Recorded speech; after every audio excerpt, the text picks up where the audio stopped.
Okay, so I'm very happy to welcome our guest for today, Curtis Watkins. Curtis is a master certified coach, a master somatic coach, and an ontological coach, as well as a former trained actor. Over the past 30 years, he's worked with executives from Fortune 500 companies, law firms, energy companies, government agencies, unions, teachers, students, and parents. Curtis is passionate about having people live the lives they want to live. And to support his clients in doing this, he focuses on leveling up their emotional intelligence, strengthening their executive presence, and illuminating blind spots in their behavior that's affecting their ability to have impact and to advance in life. Curtis, I'm thrilled to be speaking to you today as a coach just at the beginning of my journey, and to speak to someone who's a master coach. It's quite an exciting thing. So thank you for joining me today. I really appreciate it. Oh, you're very welcome. It's a pleasure, Allison. Great to be here. Thank you. So I'm just going to jump straight in because I've got loads of questions that I want to pick your brains on today. So first of all, let's just perhaps start with the beginning. You've been coaching with the body for over 30 years. So where did that initial inspiration come from? What got you started on this path?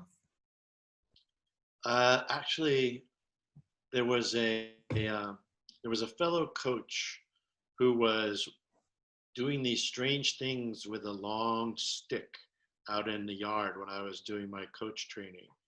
Okay. And he and I were roommates, actually. And I said, what are you doing? And he was working with a Jo, which is a Japanese martial art weapon. Mm-hmm. And he was studying with Richard Strozzi Heckler of the Strozzi Institute. Okay. And I said, oh, well, I got to get me some of that because that looks really cool. I want to figure out what that's doing. And so that's what started that process. And what was he doing? Do you recall what he was actually doing? Well, how was he helping people? Well, what I was watching him do was he was practicing what they call a Jo Kata, which Kata means practice. So it's a 32-step practice with the Jo, which you can use to inform the body in where you go off center, where you go on center, where you're putting too much strike or not enough strike.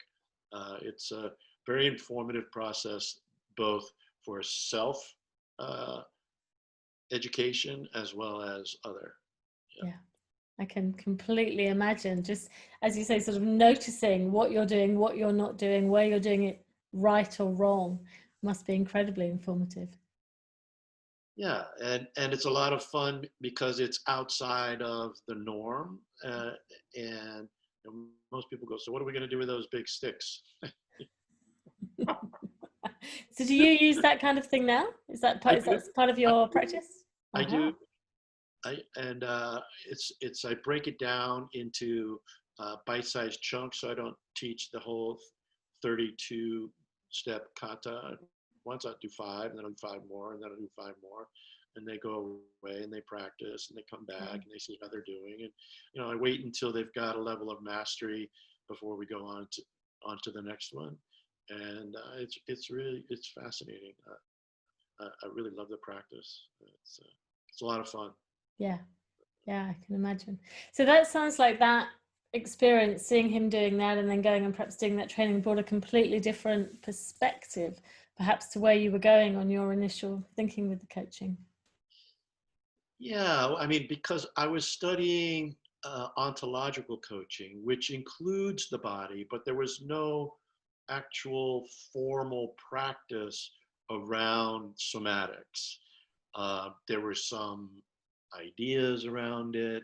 The main focus was linguistics and some emotion distinctions, but the distinctions around the body were vague and helpful, but I really wanted a set of distinctions that I could incorporate myself, and I could also teach others to support them in having the lives that they want. And that's why I went to the Strozzi Institute, because their focus, they had coaching, right? But their focus was on somatics. And Right. that's really what I wanted to dive deeper into.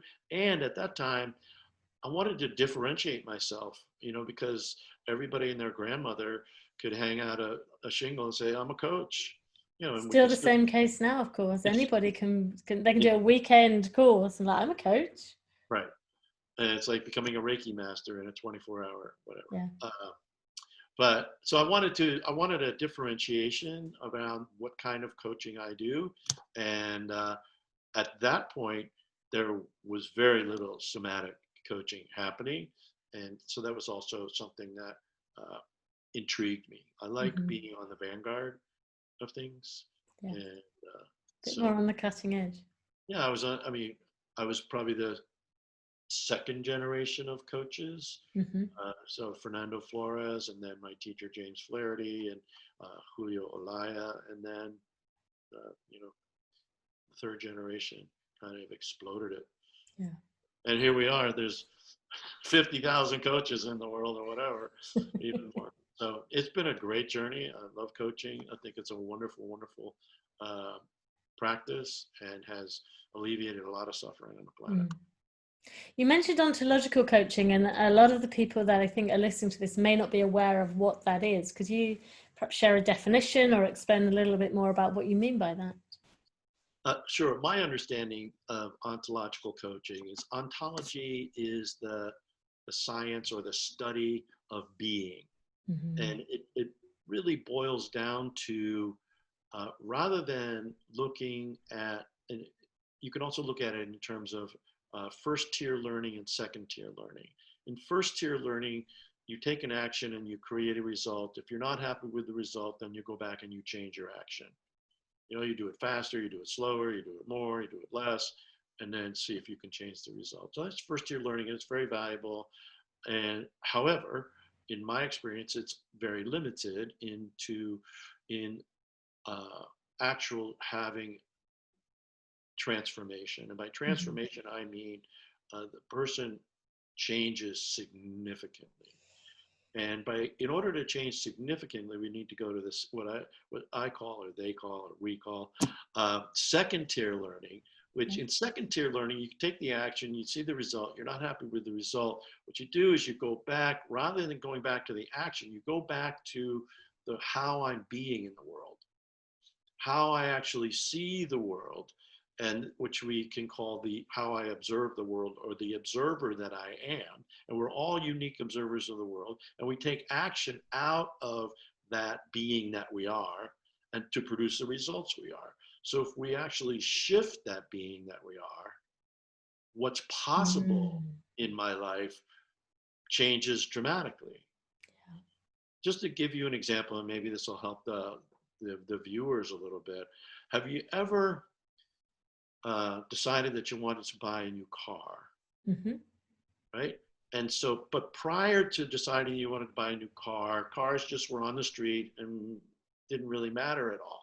But once you decided you were to buy a new car, it was kind of, oh, what kind of car is that? Oh, what kind of car is that? Oh, what kind of car is that? You've shifted how you're observing the world from cars don't really mean anything to, oh, cars are very important to me at the moment.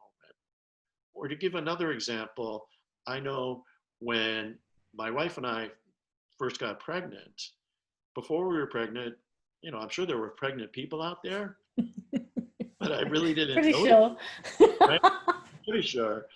But after we got pregnant, there were a lot of pregnant people out all there. You can see. So it's a real shift in attention, isn't it? It's like, where am I focusing my attention? How am I thinking about things?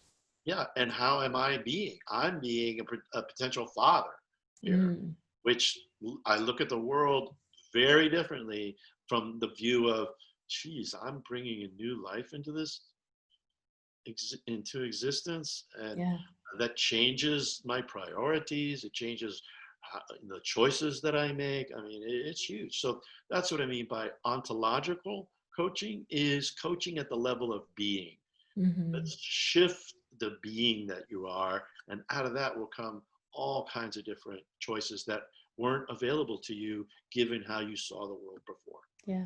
So by shifting, It's not as easy as it sounds, I'm guessing, but by shifting how you're being, then you're getting different perspectives, different viewpoints, and more choice. You're more Absolutely. aware and more choice. Absolutely. So just from a Copernican point of view, before Copernicus, right, the sun revolved around the earth. Mm-hmm. And that gave us a certain amount of choices. After Copernicus, the earth revolves around the sun. That just changed everything.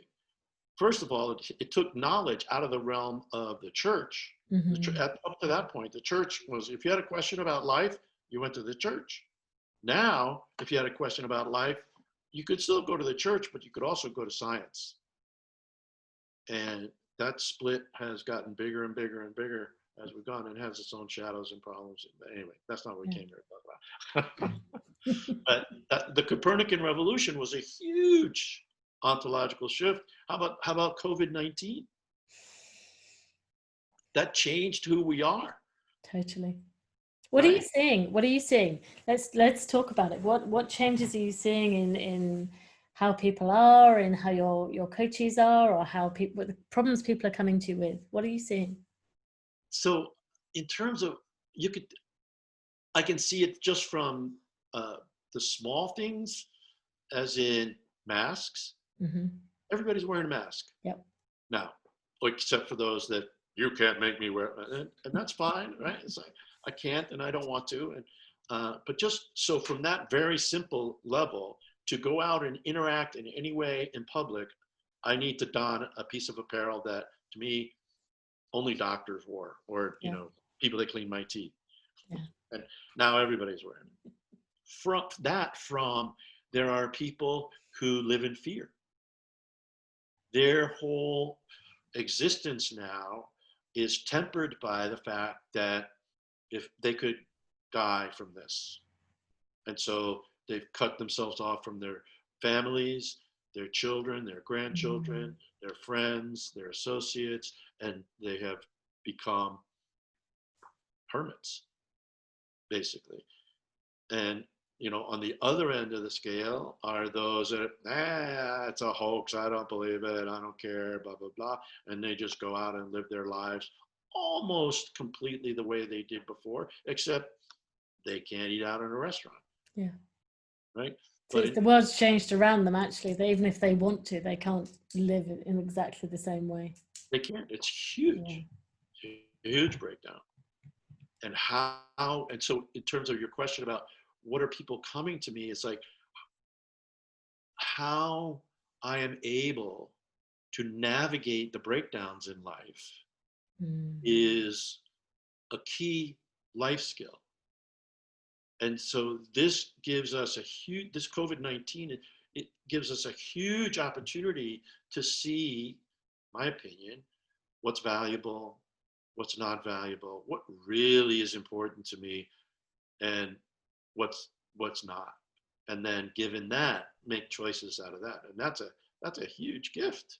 To shut down the world economy. Yes, right? Literally. It's extraordinary. Yeah. Right? Boom. Talk about a breakdown.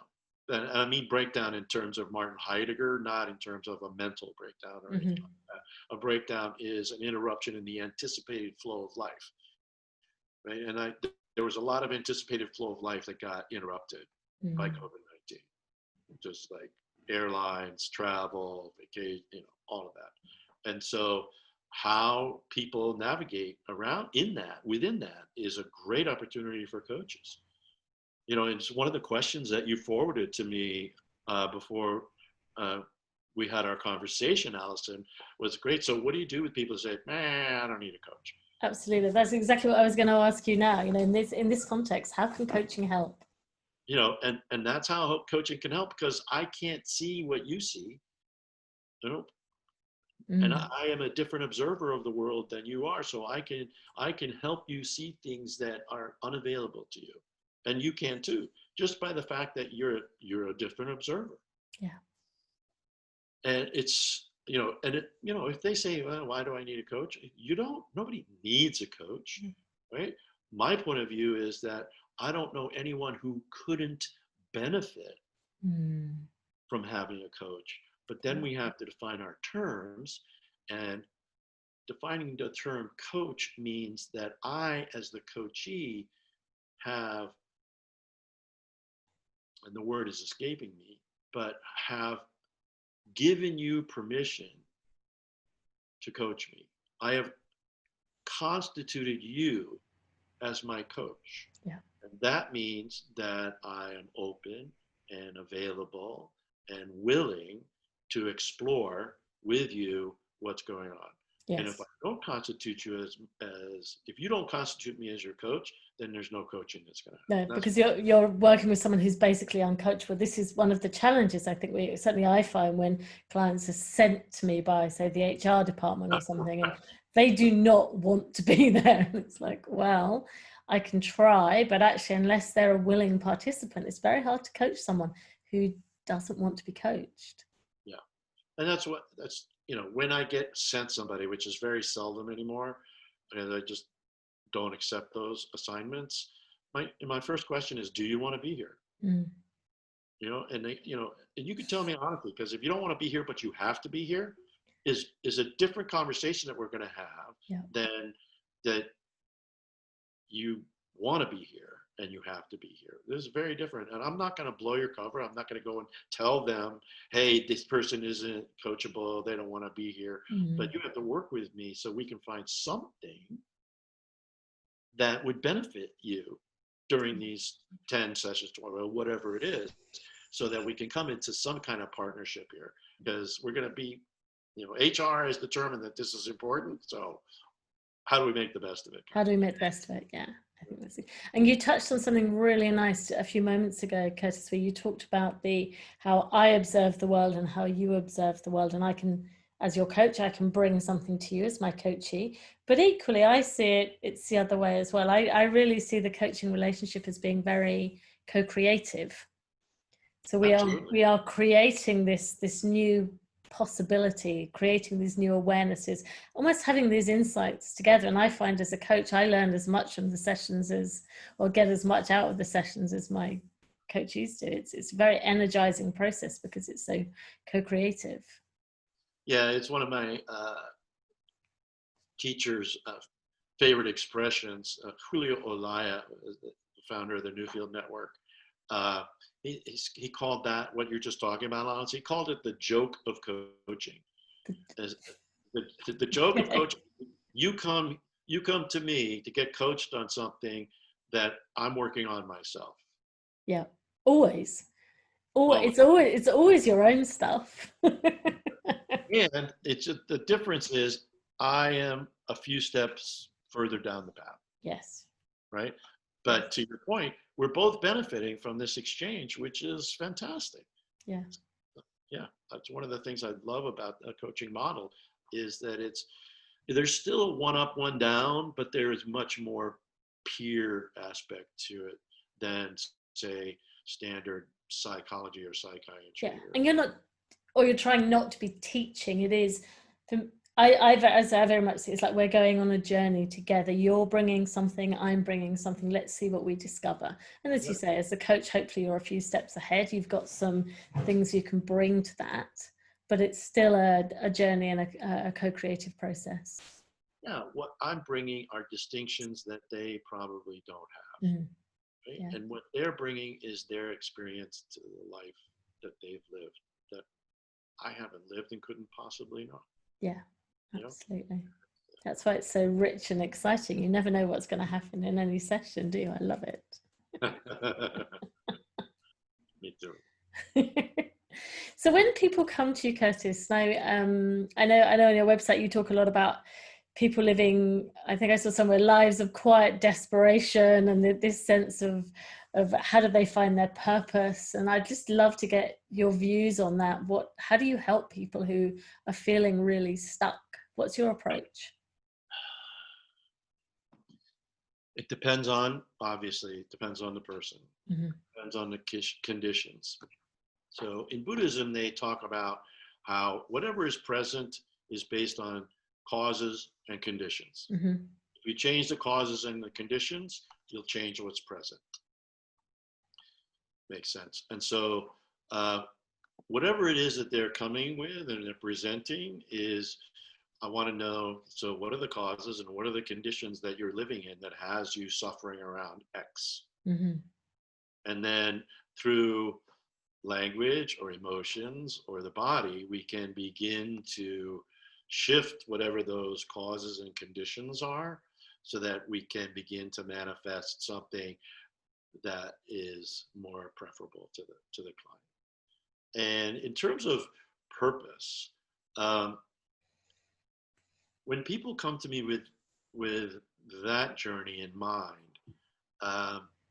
oftentimes they think that purpose is out there somewhere and you have to find it, and you might not find it, and if you don't find it, then you're screwed forever. So it's busting up some of those stories, and I'm laughing at myself because I'm working with a creativity teacher, and one of the first things that they talked about was creativity is inherent in all of us. It's not some of us have it, and those of I was thinking, well, I'm in the box of those that just don't have it. Yeah. And hearing that was so freeing. And it's also with clients, it's like hearing the fact that, no, you have a purpose and you can find it. It is available to you. And like you said, which I love, it's like, let's go take a journey and explore. And it's not like you have to find the right purpose. It's like, let's see what we can discover together and take the pressure off. Right? But it's almost always aligned with stuff they like to do. Yeah. Which makes sense. You know? And where they get caught up is, you know, and this is our culture as much as anything else, where they get caught up is, yeah, but how do I make a living doing that? And I go, let's worry about that later. Let's really just dive into what it is that you really love to do. Yeah. You know? And that's where we go with that. And so if we've got listeners who are thinking, well, that's me. I'm feeling that sense of I don't know what to do. How do I find it? Is there, aside from getting a coach, obviously, but is there anything else you would suggest they could start thinking about, or ways they could start thinking themselves, or perhaps getting into their body more to perhaps bring some fresh insights? What would you suggest as a starting point? So there's several different ways. First of all, there are purpose coaches out there. They're brilliant, the ones that I know of anyway. And but if you just wanted to start on your own, one of my favorite exercises around this is remember a time that you were really successful and had a lot of fun. And then journal about that. So what was present that had that be A, fun, and B, success? And it could be from your childhood, it could be school days, it could be a business thing, anything, right? And what were the key elements there? And once you begin to pick those key elements apart, you go, these are probably related to your purpose in life. These key elements are pointers, and you can, what did you feel like in your body when you were in this project that you were doing? And you know, wow, I was really excited, I was having a lot of fun, my body was tingling, and it's like, okay. It's like, well, when was the last time you felt that? The day I got married, you know. It's like, well, how long, 20 years ago, whatever. It's like, so, but you know what it feels like, right? And it's like, okay, so that's one domain, one exercise that can start someone off. And another exercise is just pay attention when you light up. By light up, I mean, when do you feel your body get engaged and get excited and energized? And so when do you light up? When do you smile? When do you, it's like, what are those moments throughout your day? And then if you don't have any of those, then we have a different problem. Yeah. Right? That's something. I had a client of mine who says, I don't feel joy. And I go, okay, all right. I don't believe you, but let's just go with that. And I said, so here's your assignment. Your assignment for the next week is to go out and notice joy wherever you see it. Well, I don't see joy anywhere. I go, I understand that, but okay, let's just suspend disbelief here for a second and see if you can spot it. Not necessarily in yourself, but on the television, in the movies, on the sidewalk, in a restaurant, wherever you are. If you think somebody might be experiencing some joy, I want you to write that down. I love that. I'm going to steal that. Oh, and she was so flabbergasted. The next week when we got on the call, she was joyful, number one, herself, at discovering all this, but you would not believe all the joy she found in the world. Yeah. It was like, it's like you find what you're looking for. So it's the noticing, it's getting into the noticing, sounds like, because I get this as well. Often when I'm coaching, I'll be like, what do you notice in your body? Nothing. Nothing's happening. Okay, so and then you try and break it down a little bit. Well, how are you breathing? Where are you breathing? What's happening? Where are you holding tension? And very slowly, maybe something cracks open. But I find it's fascinating how disconnected we are from our bodies. I was myself. I worked in the corporate world for years and was completely disconnected from my body. Discovered breath work, and at that point, I was like, oh, because I could never do sports or anything at school. I was like, no, I'm going to be the brainy one. I'm not anything to do with my body. And then suddenly you rediscover it. It's incredible. It is. It really is. And this is where coaching, for me, there are times when you need to teach. You need to teach a distinction in order to allow the person to discover. Right? It's like, and before you made that distinction for them, it didn't exist. And one of my favorite stories, again, from Julio, is that in terms of distinctions, is when you go out into the night sky and you look up at the sky and you see all these dots in the sky. It's like, okay, but it's really indeterminate. It's just, wow, those are pretty. Or maybe somebody told you what the Milky Way looked like and you go, oh, that's the Milky Way.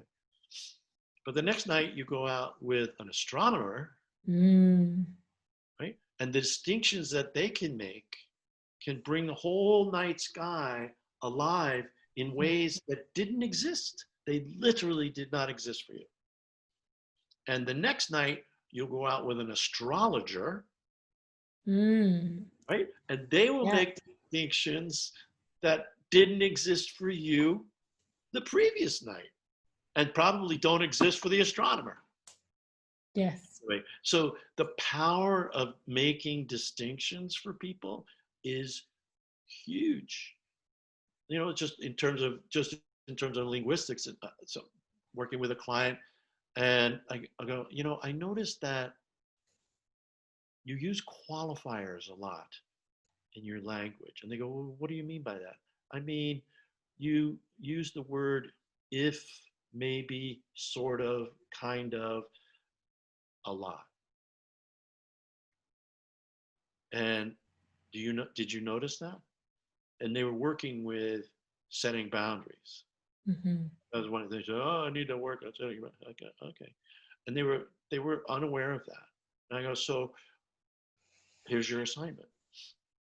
Every time you catch yourself using one of those qualifiers, I want you to actually make a declaration. A yes, a no, and see how that feels. And it's just that little distinction, well, it's not so little, can actually have them see, well, if I can't even make a boundary with my language, how am I going to create a physical boundary or an emotional boundary? Anyway, so just at times one has to teach, in order to make those distinctions for people. And I think it's a valid part of coaching, even though there are coaching schools who would hit the roof if they heard me say that. You can never ask a leading question. Well, yes. I mean, So I guess it's what is felt needed in the moment. But I think you're right that it's the subtleties of, as you say, of language, of that if people aren't aware of them, what you're trying to do is bring awareness to it, and then it's where do they go with it. So it's a starting point, isn't it? What's the difference between envy and jealousy? Most people don't know the difference, and I didn't know the difference until the distinction was made for me. And it's not like it's the truth, right? It's just like, here's a distinction that might be helpful for you. Yeah, it's perspective. Right? And if it is, great. If it's not, okay. You know, I mean, my co-writer and I, co-author and I, Dan Newby, wrote a book on 150 emotions. I wanted to ask you about that because the classic thing is we have 6 basic emotions. I think at the most I've seen was 27, and suddenly I see you're 150. Tell me more. Yeah, and then there's another guy that has 2,500, right? Wow. Or what? So it's, for me, it's useful if it is. If these distinctions actually can support you in living the life that you want, great. If having 6 emotions is all you need in order to go forward in life, that's fine too. So are there 6 basic emotions? Are there 8 basic emotions? Who knows? Who knows? Absolutely. All I know is that in exploring, we had to make a cutoff, right? We cut it off at 150 because we could have gone on. And it was, well, how long do we want the book to be? And also, are these distinctions actually continuing to illuminate different aspects of human life? And once we got to this point, we go, well, the illumination is less and less meaningful, so we're going to cut it off here. Yeah, I imagine you were getting to a finer and finer nuanced gradation of emotion. And then it's like, well, how do I use that? But what inspired you to decide to write the book? Well, Dan inspired me to write the book because it was his idea, and he did 90% of the work, and he asked me to make a contribution to it, and he was generous enough to make me co-author. I added the somatic stuff. We worked it together. Probably 90% is a little self-effacing. But he definitely did the lion's share of the work on that book, and he was the inspiration with it. And I really had such a wonderful time collaborating with him. We'd known each other for a long time, and but we never created something together. And you know how that can be. But this was a delight. It was just so easy and so flowing. It was a lot of fun because what I really appreciated was the ability to connect how the body might be responding to each given emotion. Right? What's happening with the breath? Can you give us a couple of examples, perhaps, Curtis, just so that people can understand a bit more how that flowed through? Sure. So if you're feeling angry, where's your breath? Is it down low? Is it nice and slow? No. Probably not. Probably not. Right. It's up here, right? Usually, I'm not saying this is the truth, but in my experience, and then I ask people, listen, we're not saying this is the truth. Go out and see if it's true for you. And if it's not, great. What is true for you? But at least take a look. So it's up here and it's fast, right? Eyes are really focused. Popping at you, yep. Right? Exactly. There's probably, it depends on how angry you are. It's like you might even have some veins popping there. Right? Because we've all seen people angry. It's much easier to see it on somebody else than to see it on yourself. Yes. But just notice. So that's anger, right? And so how about when you're feeling peaceful. The kind of like the opposite of anger, right? It's like, where's your breath there? It's, for me, it's in the belly. Yeah. It's slow. Much more grounded. I'm kind of leaning back maybe a little bit. It's grounded. All my energy is down. Yeah. Anger, my energy is up. So these are the distinctions that are in the book for all the different 150 emotions. And as a coach, it's like, oftentimes it's like, so what emotion are you experiencing right now with your client? And they may not know, but then you can ask, so what are you experiencing in your body? Yeah. And what's the narrative? Every emotion has a story with it, right?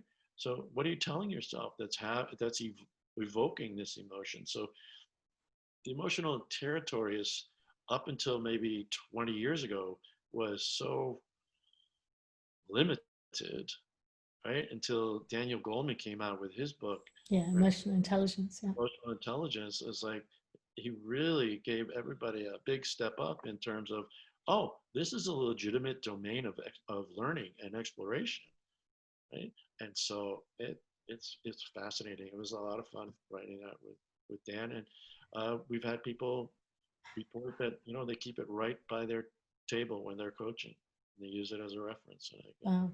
Good. That's what it was intended for. Yeah, absolutely. Yeah. So how do you help your clients become more emotionally intelligent, emotionally literate, however you want to say it? How would you say you help them? It sounds like part of it is getting them into their bodies and understanding what's actually happening, but what's kind of the next step for you once they're aware of what's going on in their body? What do they do with that? Well, I usually just beat them until they understand. Okay, perfect. A good physical approach. I like it, Curtis. Yes. Wow. That's my epistemological.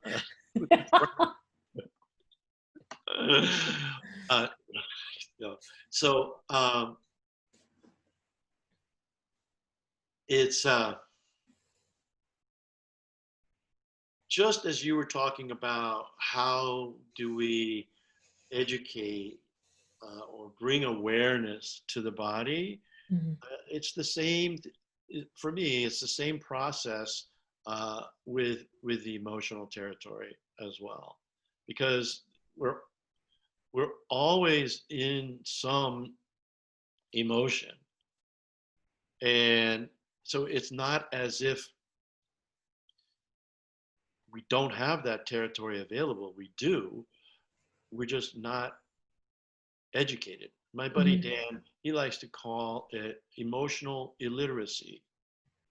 And 80% of the planet or more is emotionally illiterate, just like 80% of the planet or more 100 years ago was linguistically illiterate. They couldn't, 80% of the planet couldn't read and write. And now 90% of the planet can read and write. So part of the impetus for the book was, maybe we can support emotional literacy, and just give them the book and say, thumb through it, see if any of these things resonate. I might give them a section to look at, right? So they don't have to go through all 150. Dan has a bunch of cards that are really good. So you can say, nice. Is it this one? Is it this one? Is it this one? Is it this one? But the first thing is to see emotions as a legitimate territory for learning, and that they are there to help us. They're not something to be afraid of. So many people, in my experience, are afraid of the emotional territory. Yeah, they don't want to go there. And so that's one of the first things, is to let's make it safe to explore. You won't break. You won't forever, be a babbling idiot on the sidewalk somewhere.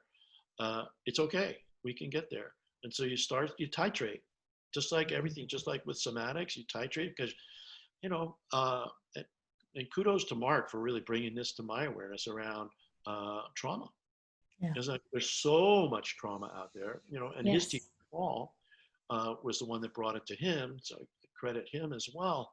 And there's a good reason why people might be nervous or scared of entering the emotional territory, because they were traumatized around they've been damaged at some level. right? Yeah, absolutely. So I don't mean to make light of it in any way, shape, or form. And I know that lightness can allow us to approach difficult territories more easily sometimes. I think it's also understanding more. I was talking to a client of mine recently, and she's like, I'm so angry about everything. And so we worked together, and we sort of came to a point where her homework was to go away, her assignment was to go away and actually write down all of the different things she was angry about, to actually, let's have a look at the territory of it, let's understand what's going on, but then also to go that step beneath, and this is what we'll probably touch on next time, is going that step beneath in terms of, well, anger that's maybe got fear underneath it is probably going to feel different to anger because perhaps you're feeling judged by someone, or anger because you're disappointed by how life turned out, or whatever it may be. And it was like, let's get into the territory of what is this anger. Anger is not what we tend to see it as, one amorphous. It's just like a blob, isn't it? Somehow, I'm angry. And then getting into maybe that's just me, but just getting into the nuances of it. And it sounds like what you've done would be really helpful to help people understand a bit more about as you said, the distinctions between them. Yeah, and it's not like we're just in one emotion, we're in multiple emotions. And I agree with you. Most of the time when I get underneath anger is sadness. Yeah. And the anger is a way to cover it up for men. Yeah. Right. And it's under sadness. In my experience with women, this is just my experience. It doesn't mean it's true. Mm-hmm. I found that most women find it easier to be sad or cry than actually experience the anger that's underneath that. Absolutely. Right? Absolutely. And so it's reversed, right? Yeah. It's easier for men to feel anger than it is to feel the sadness, and it's easier for women to feel the sadness than it is for the anger. Yeah. And knowing that as a coach can really help in okay, let's see what's being presented and see what's underneath it. I love that approach, Allison. And one of the things, back to the distinctions around the body is also, they'll say, well, I feel achy. And I'll say, well, where do you feel that? And they go, everywhere. I think you've got my clients. And so then I'll be really silly, but I do it to make a point. I go, so are you feeling achy in your eyelashes? And they'll go, no. I go, great. So it's not everywhere, because with somatics and with emotions and with linguistics, generalizations are not very helpful. No. So if we can get specific about what it is they're experiencing and where it is they're experiencing, it's much more helpful than everywhere or nowhere. Yeah. I feel nothing. Right? So that's usually when I pinch them. Did you feel that? I think you've designed your coaching agreement very carefully with them before you start pinching them. Sure. It's not a heavy pinch, but that's just a prelude to the beating that comes later. Oh boy, I can't believe this is going to be on video. Okay. Remember, joking. Anyway.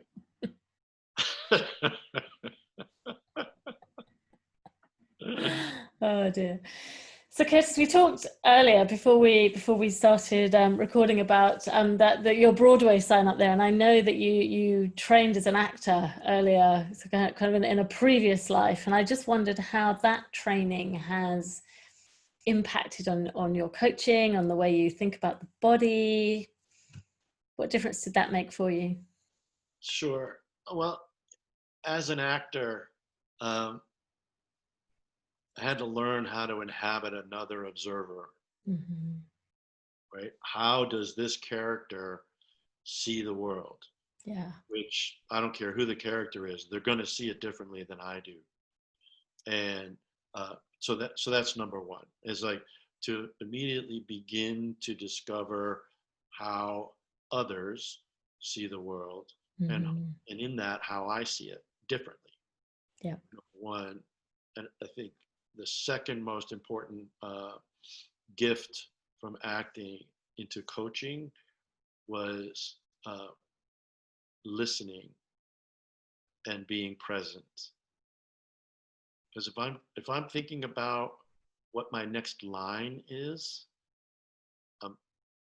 I'm not present to the situation and to my other actors. And then I'm just repeating lines. I'm not living a scene.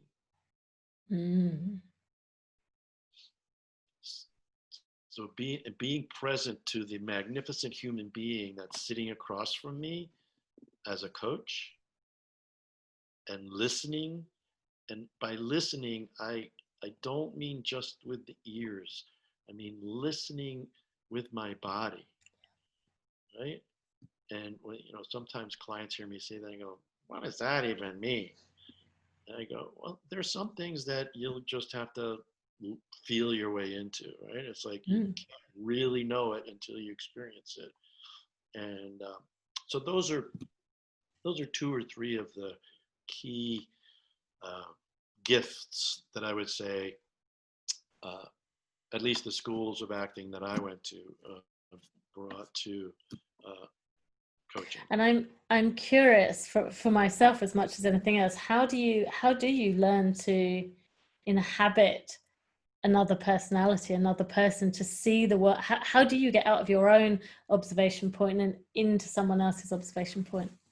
Yeah, it's a fabulous process, and the brilliant thing is the British, and I'm speaking a little bit out of school because I haven't studied, but what I understand from reading people like Laurence Olivier and John Gielgud and those kind of brilliant actors,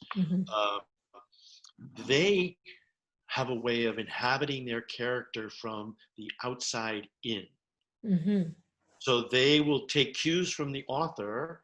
Let's say the author says he wears a bowler hat. Right there is like, I am going to get me a bowler hat and I'm going to put it on my head, because wearing a bowler hat is different than wearing any other kind of hat or no hat. Right? Because that's going to shift the observer right there. Yeah. Or you could hardly see the limp in his left leg that he got when he was attacked by a dog at the age of 5. Right? So that tells me, okay, I have a limp in my left leg, but I was also probably traumatized. And I can create a narrative around that young boy to support whatever it was the author authors don't put things in unless they're important. Yeah. Good ones, right? And so we could take our cues from what the author is telling us to help us build it that way, right? So that's the outside in. So I give myself a limp and a bowler hat. Okay. We're off to the races, right? And it develops from there, right? It's just, and then I'm interacting with other characters and what they're seeing, and that's the beauty of rehearsal, that you get to develop it over time and try things out, and the director will go, that's terrible, don't do that. Whatever, and you go, okay, but it's from a place of experimentation. And from the Stanislavski world, it is more of the inside out. What is the psychological or phantological makeup of this character? What makes them tick? So in this case, it'd be, so how does this character breathe? What formed him into the character that he is? Right? So those are the 2 different ways. And so for me, I like to use both. I love it, because it's thinking through the psychology of it. How might they be thinking? But it's so clearly bringing the body into it somatically. If I embody someone who's got a slight limp in their leg, and again, that thought of the trauma, what brought that along, or even, let's say, putting on a bowler hat, you're wearing a bowler hat, you're probably not wearing jeans and a t-shirt, you're going to be in a suit. It brings the whole thing with it. So there's even something about how am I dressed? Does it suddenly bring my shoulders back?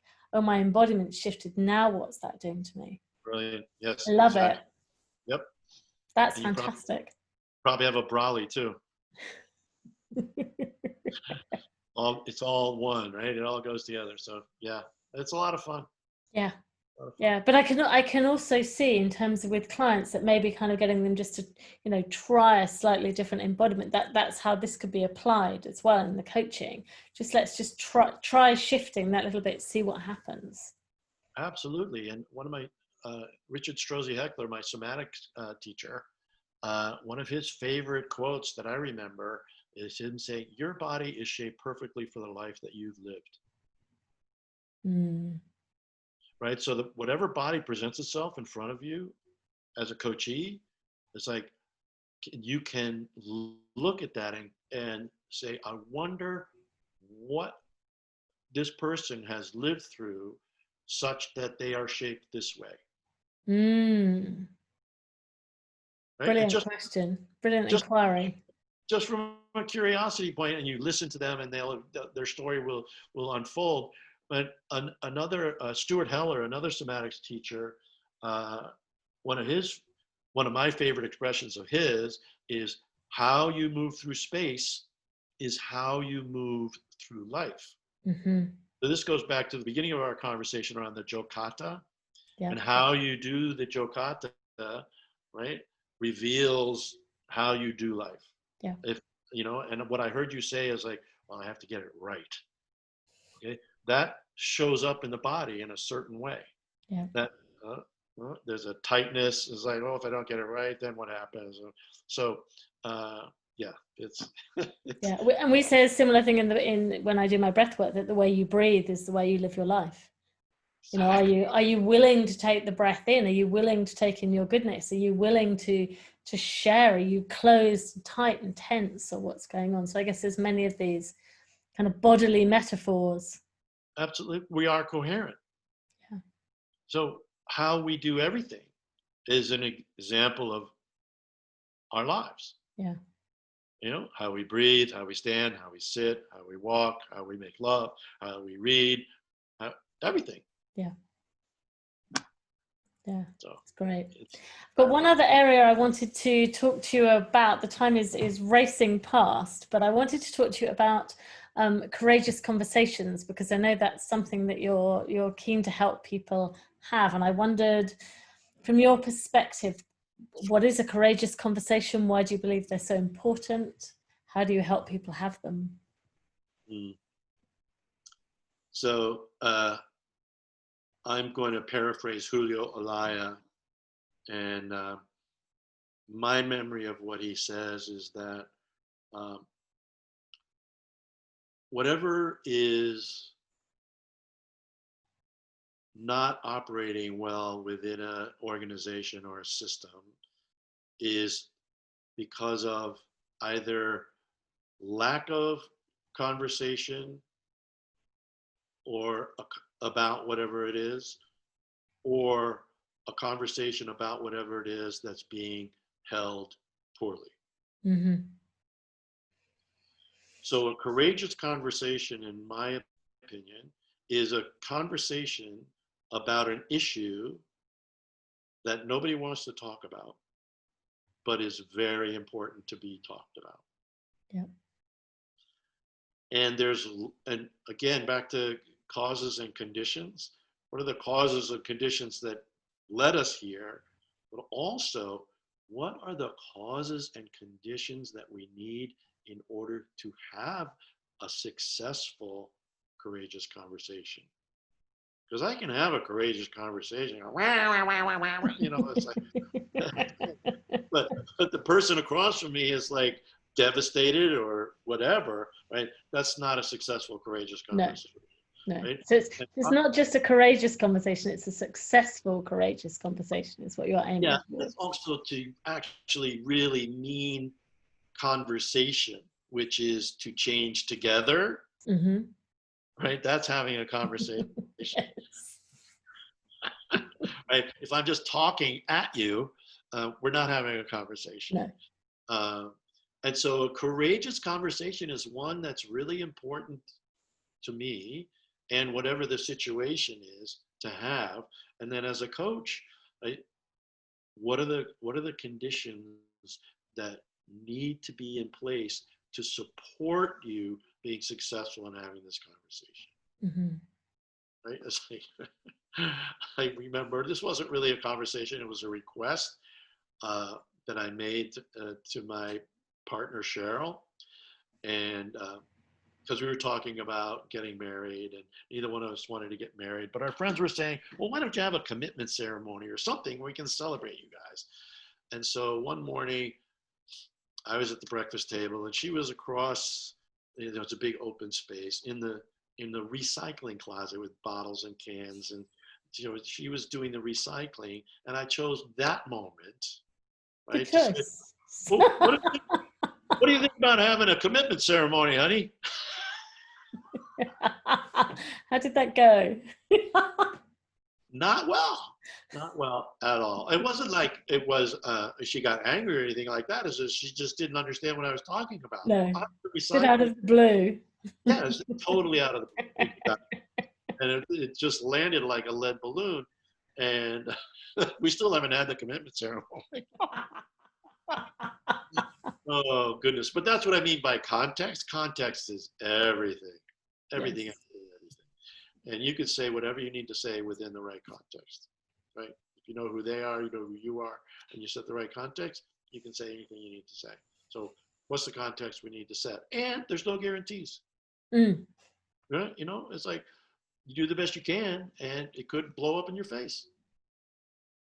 Well, this goes back to the old thing where we can only manage ourselves, we can only change ourselves. We're not responsible for how the other person reacts, what they do. No, I can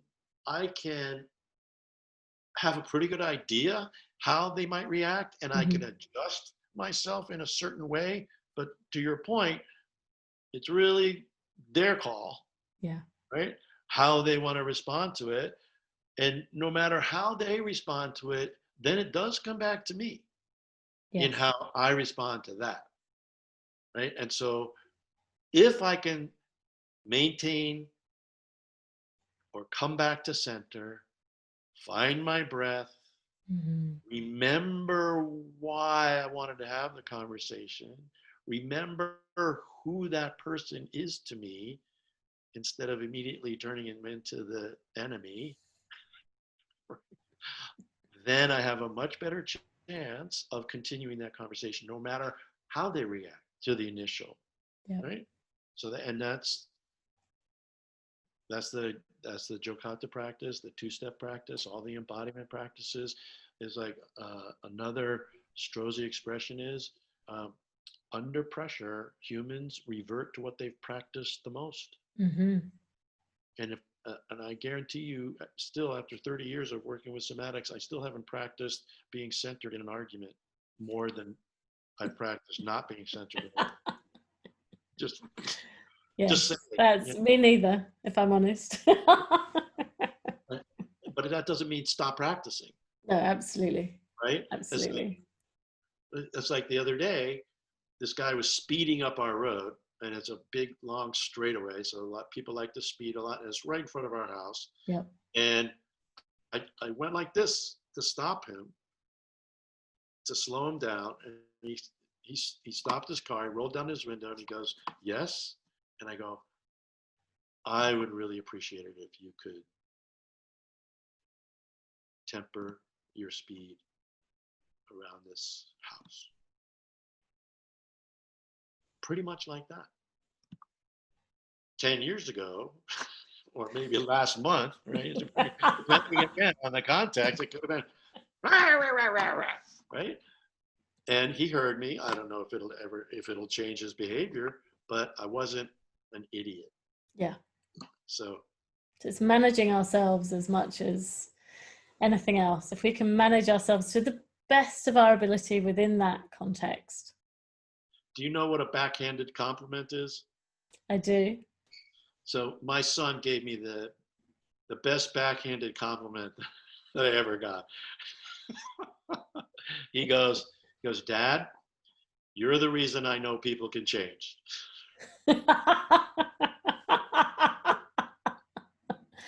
That is beautiful.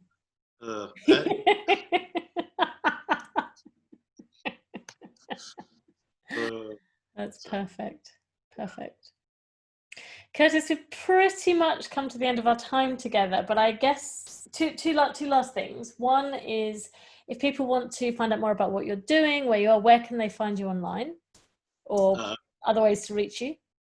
CurtisWatkins.com. That's pretty easy. Okay, perfect. And I guess, do you just have any last thoughts, comments, anything else you'd like to share with our listeners about coaching with the body, or anything else you want to share with us before we finish today? If you have an inkling that this is something that you might want to do, go for it. Go for it. Just trust yourself and go for it. It's a fabulous field. On that note, as you've said that, there are we've already discussed that it's a pretty unregulated industry. Yeah. And in terms of people getting good, high quality training, where would you suggest? What might be some options that people might look at if they are interested in going further?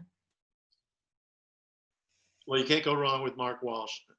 Indeed. I can certainly vouch for that. Yep. And his Embodied Facilitator Course is brilliant.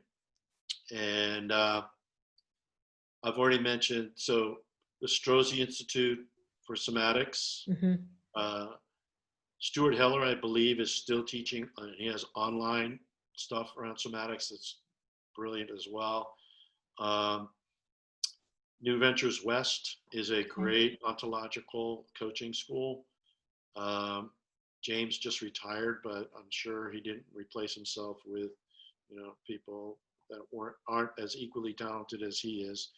And then, of course, Newfield Network is also a brilliant ontological coaching school. Great. Some really good suggestions there. Thank you. Just so that people have if they want to start looking into it, they've got somewhere to start looking for high quality training, because I think that is the key. Yep. And you mentioned CTI, so I know CTI, I'm CTI trained. Yep, absolutely. Who I also rate different school, different approach, but good, I think, solid quality coach training. Yep. Perfect. And now layered on with the embodiments as the Embodied Facilitator Course. So perfect. Great. Curtis, thank you so much. It's been an absolute joy to talk to you today. I really appreciate your time. I've really enjoyed our conversation. Me too. Great to meet you, Allison. Thank you so much for inviting me on. And I look forward to next time our paths cross. Absolutely. Thank you.